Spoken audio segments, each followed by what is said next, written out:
Hello guys, ഇന്ന് നമുക്ക് petrol എഞ്ചിനും diesel എഞ്ചിനും തമ്മിലുള്ള ഡിഫറൻസിനെ കുറിച്ച് സംസാരിക്കാം. ഇത് രണ്ടും ഞാൻ സിമ്പിളായിട്ടൊന്ന് ഡിഫറൻഷിയേറ്റ് ചെയ്യാം. പെട്രോൾ എഞ്ചിൻ എന്ന് പറയുമ്പോഴത്തേക്ക് സ്പാർക്ക് ഇഗ്നിഷൻ, ഡീസൽ എഞ്ചിൻ എന്ന് പറയുമ്പോഴത്തേക്ക് കംപ്രഷൻ ഇഗ്നിഷൻ. എന്താണെന്ന് ഞാൻ പറഞ്ഞുതരാം. അത് നമുക്ക് പെട്രോൾ എഞ്ചിനെ കുറിച്ച് സംസാരിക്കാം. പെട്രോൾ എഞ്ചിൻ എന്ന് പറയുമ്പോഴത്തേക്ക് എയറും ഫ്യൂവലും 8:1 ഓർ 12:1 എന്നുള്ള റേഷ്യോയിൽ എയറും ഫ്യൂവലും കമ്പഷൻ ചേമ്പറിലേക്ക് എത്തിച്ചിട്ട് അതിനെ ഒരു ഇലക്ട്രിക് കറണ്ട് ഒരു സ്പാർക്കിൻ്റെ സഹായത്തോടെ അതിനെ ബ്ലാസ്റ്റ് ചെയ്യിച്ച് അതിൽ നിന്ന് ഔട്ട്പുട്ട് എടുക്കുന്ന രീതിയാണ് പെട്രോൾ എഞ്ചിൻ ചെയ്യുന്നത്. നമുക്കിനി ഡീസൽ എഞ്ചിനെ കുറിച്ച് സംസാരിക്കാം. ഡീസൽ എഞ്ചിൻ എന്ന് പറയുമ്പോൾ ഒരു ഹൈ കംപ്രഷൻ എഞ്ചിനാണ്. 14:1 to 24:1 എന്നൊരു കംപ്രഷൻ റേഷ്യോയിലാണ് ഡീസൽ എഞ്ചിൻ വർക്ക് ചെയ്യുന്നത്. ഡീസൽ എഞ്ചിൻ്റെ വർക്കിംഗ് എന്ന് പറയുമ്പോഴത്തേക്ക് പെട്രോൾ എഞ്ചിനിൽ നമ്മൾ എയറും ഫ്യൂവലും ആണ് നമ്മൾ കമ്പഷൻ ചേമ്പറിലേക്ക് കൊടുക്കുന്നെങ്കിൽ, പക്ഷേ ഡീസൽ എഞ്ചിനിൽ നമ്മൾ കൊടുക്കുന്നത് എയറിനെ മാത്രം നമ്മൾ കമ്പഷൻ ചേമ്പറിലേക്ക് വലിച്ചെത്തിക്കുകയും അതിനെ കംപ്രസ് ചെയ്തിട്ട് അതിലേക്ക് നമ്മൾ ഫ്യൂവൽ ഇഞ്ചക്ടറിലൂടെ ഹൈ പ്രഷറിൽ നമ്മൾ ഡീസൽ സ്പ്രേ ചെയ്താണ് നമ്മൾ അതിൽ ബ്ലാസ്റ്റ് നടത്തുന്നത്. അങ്ങനെയാണ് ഡീസൽ എഞ്ചിൻ വർക്ക് ചെയ്യുന്നത്. നമുക്ക് പെട്രോൾ എഞ്ചിനും ഡീസൽ എഞ്ചിനും തമ്മിലുള്ള പെർഫോമൻസ് പരമായ വ്യത്യാസം കൂടി ഞാൻ നിങ്ങൾക്ക് പറഞ്ഞുതരാം. എപ്പോഴും പെർഫോമൻസ് എപ്പോഴും ഒരു പെട്രോൾ എഞ്ചിൻ തന്നെ ആയിരിക്കും മുമ്പിൽ.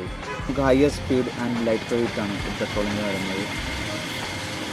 ഇപ്പോൾ നമുക്കൊരു 4 സിലിണ്ടർ പെട്രോൾ എഞ്ചിൻ സ്ഥാപിക്കാനും നമുക്ക് അത്രയ്ക്ക് വലിയൊരു സ്പേഷ്യസ് ആയിട്ടുള്ള സ്ഥലമൊന്നും വേണമെന്നില്ല. അത് വേറൊരു ബെനിഫിറ്റാണ് പെട്രോൾ എഞ്ചിൻ്റെ. പിന്നെ നമുക്കൊരു സ്പാർക്ക് ഇഗ്നിഷനിൽ CNG ഗ്യാസ് അല്ലെങ്കിൽ ഫ്യൂവൽ എത്തനോൾ, ഈ രണ്ട് കണ്ടൻറ്റും നമുക്ക് പെട്രോൾ കണ്ടൻറ്റും നമുക്ക് ഇതിൽ ഉപയോഗിക്കാൻ പറ്റും. അത് വേറൊരു ബെനിഫിറ്റാണ് ഇതിൻ്റെ.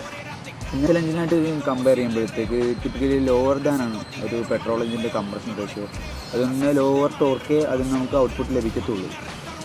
ടോർക്ക് എപ്പോഴും നമുക്ക് കൂടുതൽ ആവശ്യമുണ്ടെങ്കിൽ ഒരു അത്യാവശ്യം ഒരു ഹെവി പിക്ക് ചെയ്ത് പോകേണ്ട സ്ഥലത്തായിരിക്കും. അങ്ങനത്തെ സ്ഥലങ്ങളിൽ എപ്പോഴും ഒരു പെട്രോൾ എഞ്ചിൻ ചെയ്ത് ഡ്രോബാക്കായിട്ടൊക്കെ ഇതായിരുന്നു. പിന്നെ നമ്മൾ ഡീസൽ എഞ്ചിൻ്റെ പെർഫോമൻസ് കുറിച്ച് പറയുമ്പോഴത്തേക്ക് എപ്പോഴും ഒരു ഹയർ ടോർക്ക് പ്രൊഡ്യൂസിങ് എഞ്ചിനാണ് ഡീസൽ എഞ്ചിൻ. പക്ഷേ ലോവർ സ്പീഡായ അതിന് നമുക്ക് ഔട്ട്പുട്ട് ലഭിക്കത്തുള്ളൂ. പക്ഷേ അതിൽ ടോർക്ക്ഡായിട്ടൊരു എഞ്ചിനായിരിക്കും. പിന്നെ പറയുമ്പോൾ ഡീസൽ എഞ്ചിൻ എപ്പോഴും അത്യാവശ്യം ഒരു വലിപ്പക്കാര്യത്തിലും അത്യാവശ്യം വലുതായിരിക്കും. ഒരു ഹുഡിൻ്റെ അകത്ത് അത്യാവശ്യം നിറഞ്ഞ് തന്നെ ഒരു ഡീസൽ എഞ്ചിൻ എപ്പോഴും നിൽക്കണം. പിന്നെ പെട്രോൾ എഞ്ചിൻ വെച്ച് നോക്കുമ്പോഴത്തേക്ക് ഡീസൽ എഞ്ചിൻ കുറച്ചുകൂടി ഒരു മൈലേജ് കുറച്ചുകൂടി കൂടുതൽ കിട്ടുന്ന ഡീസൽ എഞ്ചിനായിരിക്കും.